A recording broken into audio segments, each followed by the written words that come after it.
Nous couvrons ce soir une actualité majeure. Le chanteur David a été arrêté en lien avec le meurtre de Céleste Rivas, âgée de 14 ans selon la police de Los Angeles. C'est une affaire qui remonte à plus de 2 ans, à l'époque où elle a été vue vivante pour la dernière fois. Son corps décomposé a été retrouvé dans le coffre de la Tesla de David à la fin de l'année dernière. Nous suivons cette affaire présentée par Law and Crime. Je suis Chris Stewart.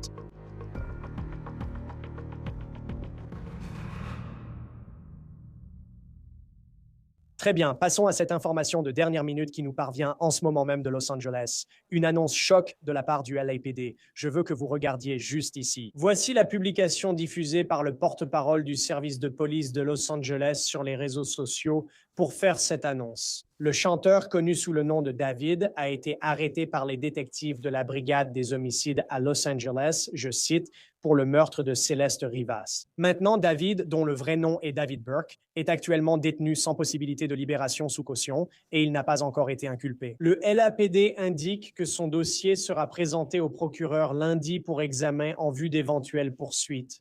Nous allons passer en revue la procédure dans un instant.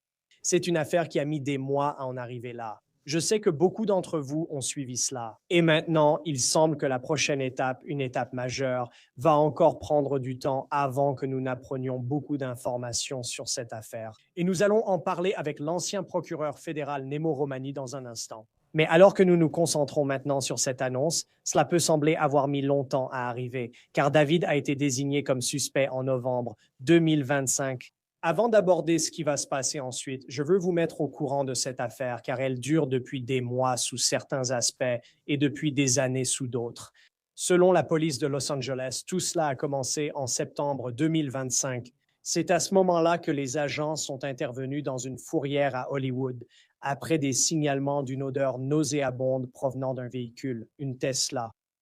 Ce véhicule avait été remorqué quelques jours plus tôt, après avoir été retrouvé dans une rue, apparemment abandonnée, à Los Angeles. Maintenant, la police indique que ce véhicule, cette Tesla, était immatriculé au nom de David Burke. Et beaucoup de gens dans la communauté musicale le connaissent sous un seul nom, David D4VD. En fouillant la voiture, les détectives ont découvert un corps, identifié plus tard comme celui d'une fille de 14 ans, son nom Céleste Rivas Hernandez. Son corps était dans le compartiment avant de la Tesla, similaire au coffre. Il était en décomposition, selon la police. Les enquêteurs ont déclaré que Céleste pourrait avoir été morte depuis des semaines avant d'être découverte. La mère de l'adolescente a déclaré aux enquêteurs qu'elle avait été vue pour la dernière fois et avait donné de ses nouvelles en avril 2024. Nous sommes donc en avril 2026 avec David, désormais arrêté en lien avec son meurtre. La dernière fois qu'elle a été vue vivante, selon sa mère, c'était il y a environ 2 ans. Sa mère a également ajouté un autre point à propos de sa fille. Elle avait un petit ami nommé David. À la fin de 2025, des sources ont indiqué à ABC News que David était considéré comme un suspect dans l'affaire, mais aucune accusation n'avait été portée. Pourtant, en coulisses, un grand jury examinait des éléments de preuve dans l'affaire, y compris le voyage signalé de Burke dans la région de Santa Barbara, en Californie, au printemps 2025, et une perquisition de la propriété des Hollywood Hills où il aurait séjourné, ainsi que des rapports faisant état d'une cage d'incinération à haute température trouvée à cet endroit. Ensuite, nous arrivons à janvier de cette année, 2026. Le prétendu ami proche de David, un homme nommé Neil Langston, a été arrêté dans le Montana pour ne pas s'être présenté comme témoin lors d'une enquête du grand jury de Los Angeles. Et une semaine plus tard, Langston a été aperçu entrant dans un tribunal de Los Angeles et aurait témoigné devant le grand jury. Mais depuis lors, dans l'ensemble, Franchement, c'était silence radio dans cette affaire. Aucun vrai développement jusqu'à maintenant. nous accueillons maintenant Nemo Romani, ex-procureur fédéral et président des avocats plaidants de la côte ouest. Merci d'être avec nous sur Law and Crime. Grosse affaire ce soir à Los Angeles. Quelle est votre réaction? Nous suivons cette affaire depuis longtemps, jusqu'à l'arrestation de David. Chris, ma réaction, c'est mieux vaut tard que jamais. Je pense que c'était quelque chose auquel nous nous attendions tous quand un corps est retrouvé en décomposition à l'avant de votre Tesla. Et il y a une jeune fille qui a disparu depuis un certain temps. Et il y a de nombreuses mauvaises preuves qu'elle s'est enfuie avec vous ou un membre de votre entourage. Je pense qu'il y avait beaucoup de preuves ici qui accusaient David. Et la vraie question, c'est pourquoi cela a-t-il pris autant de temps? Ma première réaction, c'est que je vis et travaille à Los Angeles. Je respecte les forces de l'ordre, mais ici, les choses avancent lentement. Mais je pense que ce grand jury d'enquête, je crois, est vraiment la réponse. Je pense que le procureur voulait s'assurer de la coopération de certains membres du cercle rapproché de David pour s'assurer qu'il coopère, qu'il ne dévient pas lors du procès. Et je pense que c'est ce qu'ils attendaient avant de procéder à l'arrestation. Donc, l'annonce qui est venue du compte du CIO du LAPD dit qu'il a été arrêté en lien avec le meurtre de Céleste Rivas. Et ensuite, il est dit qu'il est détenu sans possibilité de libération sous caution. Et puis, l'affaire sera examinée par le bureau du procureur lundi, où elle sera présentée au bureau du procureur lundi. Si vous pouvez simplement nous expliquer comment cela se passe, au lieu qu'il dise ce soir qu'il a été inculpé de cela et qu'il va comparaître pour la première fois demain. D'habitude, le procureur agit de façon réactive, ce qui n'est pas le cas ici. Les forces de l'ordre arrêtent quelqu'un. Ils préparent un rapport, ce dossier arrive sur le bureau du procureur et il y a un procureur chargé des poursuites qui prend une décision. Ici, c'est différent car il s'agit d'une enquête proactive. Évidemment, Céleste Rivas a disparu depuis un certain temps et elle est également décédée depuis un certain temps. Donc, vous avez cette affaire sur laquelle on travaille depuis plus de 6 mois maintenant. Si je me souviens bien, le corps de Céleste a été retrouvé en septembre. Nous avons tous vu la vidéo de la mise en fourrière et de la fouille. Ensuite, les forces de l'ordre ont perquisitionné le domicile de David. Encore une fois, il y a des mois et des mois de cela. Donc c'est le genre d'affaire qui n'est pas simplement un dossier qui atterrit sur le bureau d'un procureur. C'est une affaire qui est dirigée par les procureurs du parquet. Ils convoquent ce grand jury d'enquête. Et nous savons que dans la plupart des États et au niveau fédéral, un grand jury a deux fonctions. Sa fonction est d'inculper, mais il a aussi une fonction d'enquête. Ils ont le pouvoir d'émettre des assignations, donc ils peuvent contraindre des personnes et des témoins à comparaître et exiger la production d'informations et de documents. Et c'est ce que faisait le grand jury dans cette affaire. Donc il me semble que l'accusation a tout verrouillé pour l'instant. Ce n'est pas le genre d'affaire à laquelle ils réagissent simplement. C'est une affaire où ils pensent qu'ils ont non seulement suffisamment de motifs raisonnables pour obtenir ce mandat d'arrêt et passer l'audience préliminaire, mais aussi assez de preuves pour convaincre un jury lors du procès au-delà de tout doute raisonnable. Pensez-vous que cette arrestation a été une surprise pour David ce soir? Je pense qu'étant donné le temps que ça a pris, peut-être que les gens l'ont oublié. Mais évidemment, cette affaire a attiré beaucoup d'attention, et franchement, beaucoup d'attention médiatique négative. Encore une fois, je suis ici à Los Angeles, et beaucoup de gens se demandent que fait le LAPD. Comment une jeune fille peut-elle disparaître aussi longtemps? Comment son professeur a-t-il pu donner une interview en disant qu'elle s'était enfuie avec quelqu'un nommé David? Comment son corps a-t-il été retrouvé dans un coffre? Je veux dire, même si c'était un accident, cela en soi pourrait être un crime. Alors pourquoi aucune arrestation n'a-t-elle été effectuée? Et je pense que maintenant, nous allons vraiment connaître la réponse très bientôt. Je pense que les informations vont sortir. Nous allons avoir beaucoup plus de preuves, que ce soit des témoignages de témoins, des personnes qui coopèrent avec les enquêteurs, ou des preuves électroniques, des téléphones portables, des réseaux sociaux. Il y a beaucoup de gens qui surveillent les réseaux sociaux, des enquêteurs amateurs, des détectives. Vous savez, ils ont suivi cette trace numérique, n'est-ce pas? Et ils ont vu, vous savez, des photos, des images sur les réseaux sociaux des deux apparemment ensemble. Et je pense que tout cela constitue en quelque sorte autant d'éléments qui finiront par conduire à la condamnation de David dans cette affaire. Et au-delà de ça aussi, je veux dire, je pense que quand on pense au LAPD, les célébrités, ce n'est pas quelque chose d'exceptionnel pour eux comme ça pourrait l'être pour d'autres services de police à travers le pays. Quand on regarde la chronologie, vous savez, oui, l'affaire a certainement ces éléments que nous avons suivis au fur et à mesure des développements. Mais dans quelle mesure la célébrité de David a-t-elle allongé le temps qu'il a fallu pour qu'il soit arrêté en lien avec cette affaire? Et nous verrons de quoi il l'accuse précisément. Eh bien, c'est intéressant. Le facteur célébrité, les gens pensent que ça aide. Je ne pense pas forcément que ça aide d'être une célébrité à Los Angeles. En fait, cela attire encore plus l'attention. Par exemple, récemment, une femme vient d'être condamnée dans l'affaire de la mort de Matthew Perry liée à la drogue. Matthew Perry en était la victime.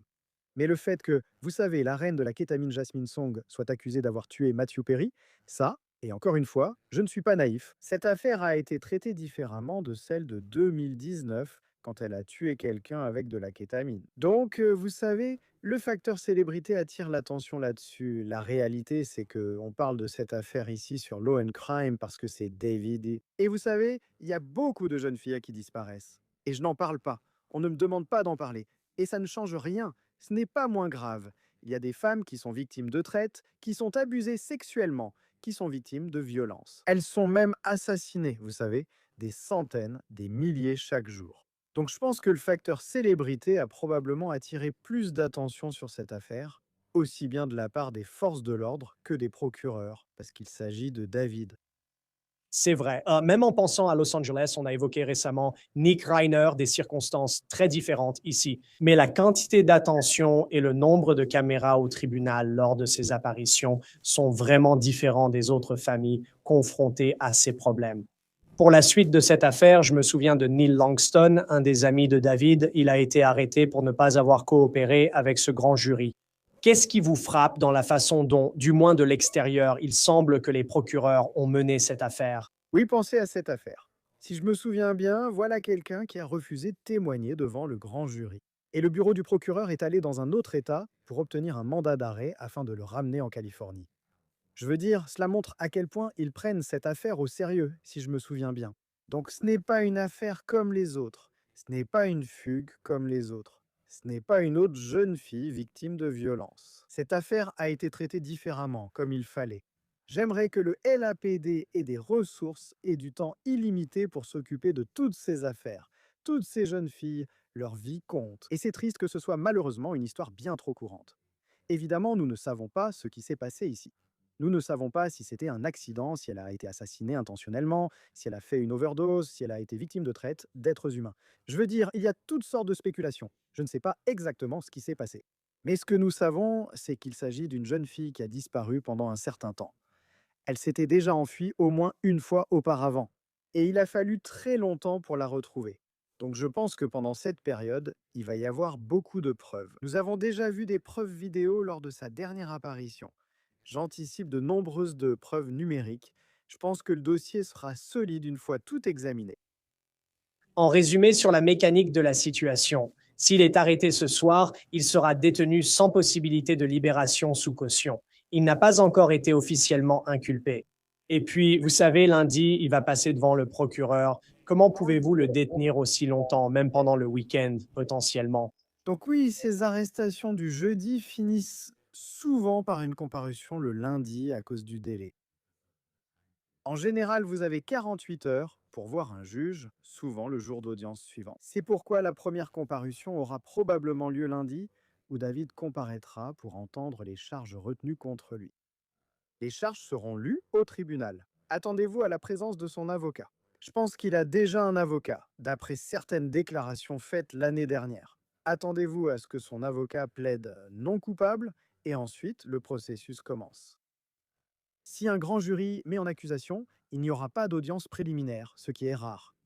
À Los Angeles, le procureur procède généralement par dépôt d'une plainte, puis par une audience préliminaire. Encore une fois, il s'agit juste d'un grand jury d'enquête. Il devrait en convoquer un autre pour une mise en accusation, mais je ne pense pas qu'ils le feront. En général, ce qu'ils font à Los Angeles, c'est qu'ils engagent les poursuites sur la base d'une plainte pénale.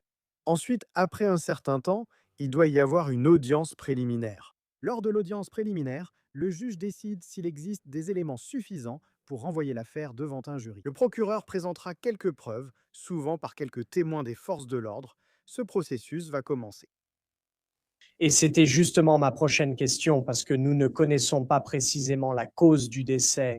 Vous savez, à ce stade, nous connaissons l'état dans lequel son corps a été retrouvé, malheureusement, mais nous ne savons pas non plus quelles seront précisément les charges auxquelles il devra faire face. Combien pourrons-nous apprendre, sachant qu'à Los Angeles et en Californie, dans ce domaine? Je pense à la Floride, où le document de cause probable est disponible en ligne. Que saurons-nous lundi sur les charges retenues contre lui? Eh bien, je pense que nous allons apprendre beaucoup de choses. Évidemment, la nature des accusations.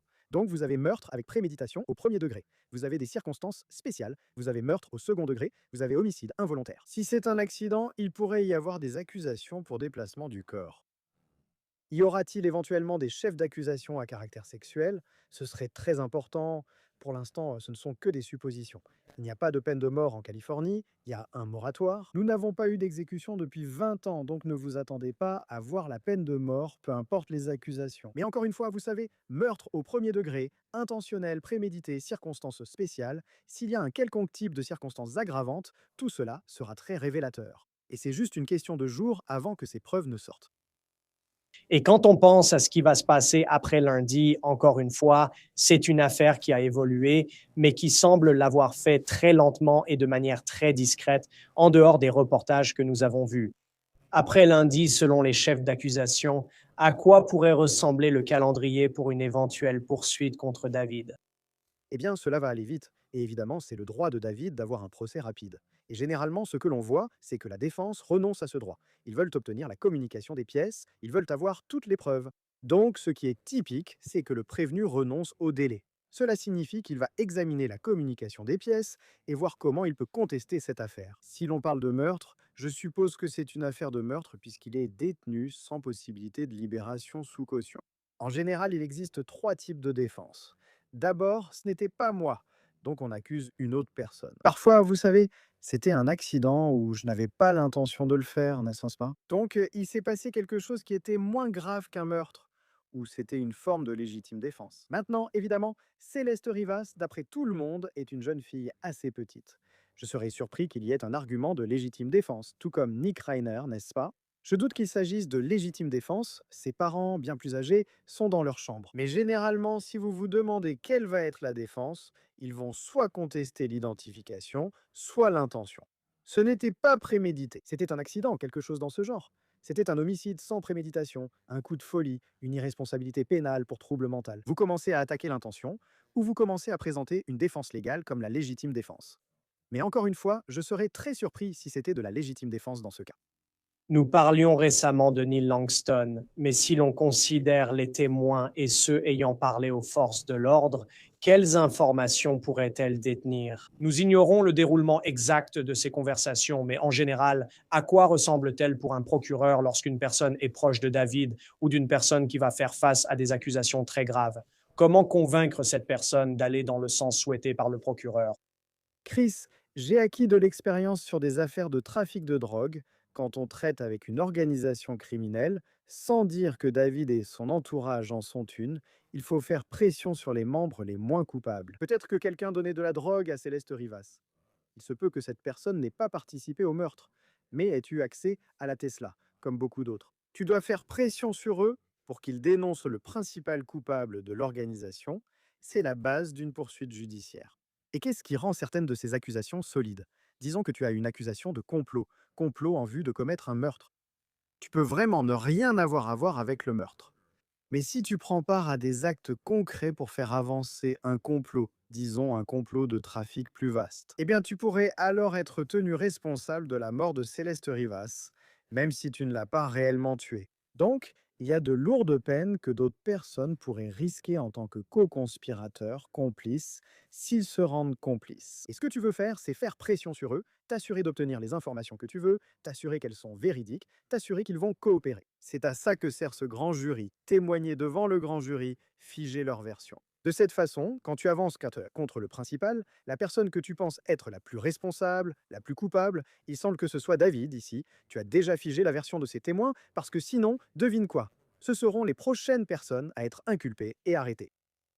Et puis, pour finir, je veux dire que tu sois un détective sur cette affaire ou un procureur qui a suivi l'arrivée des preuves et qui réfléchit au chef d'accusation possible.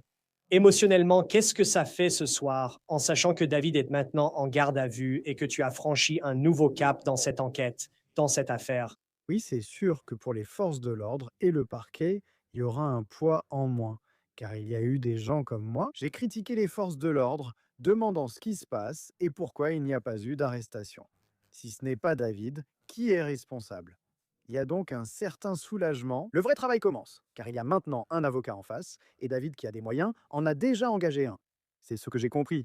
Il va se battre bec et ongle contre ça. Puisqu'il n'y a pas de peine de mort en Californie et pas de remise de peine dans cette affaire, vous ne réduirez pas la peine de David s'il a participé au recrutement, à la séduction, à l'enlèvement ou au meurtre de cette fille. Vous allez lui donner moins que la perpétuité, donc il n'y a pas vraiment d'accord possible ici. Il n'y a pas de peine de mort à écarter. Donc c'est le genre d'affaire qui va très probablement aller jusqu'au procès devant jury. C'est simplement la réalité. Mais si vous parlez des personnes auxquelles je pense, il s'agit forcément de la famille de Céleste Rivas. Je n'ose pas imaginer ce qu'ils ont enduré toutes ces années. Votre jeune fille disparaît, puis on la retrouve morte et vous n'avez vraiment aucune réponse.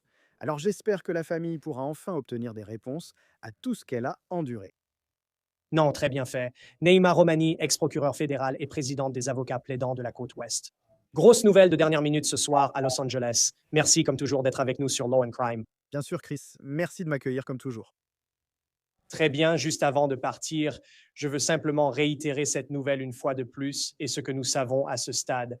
Nous savons que David a été arrêté en lien avec le meurtre. Et le mot meurtre est bien celui utilisé ici par le département de police de Los Angeles en lien avec le meurtre de Céleste Rivas. C'est un point clé car il est détenu sans possibilité de libération sous caution. On ignore encore les accusations, mais l'affaire sera présentée lundi au bureau du procureur de Los Angeles. Nous continuerons à suivre cela de près. C'est tout pour cet épisode de On the Case présenté par Law and Crime. Abonnez-vous à notre chaîne YouTube sur Spotify et retrouvez-nous sur Peacock. Je suis Chris Stewart, à la prochaine.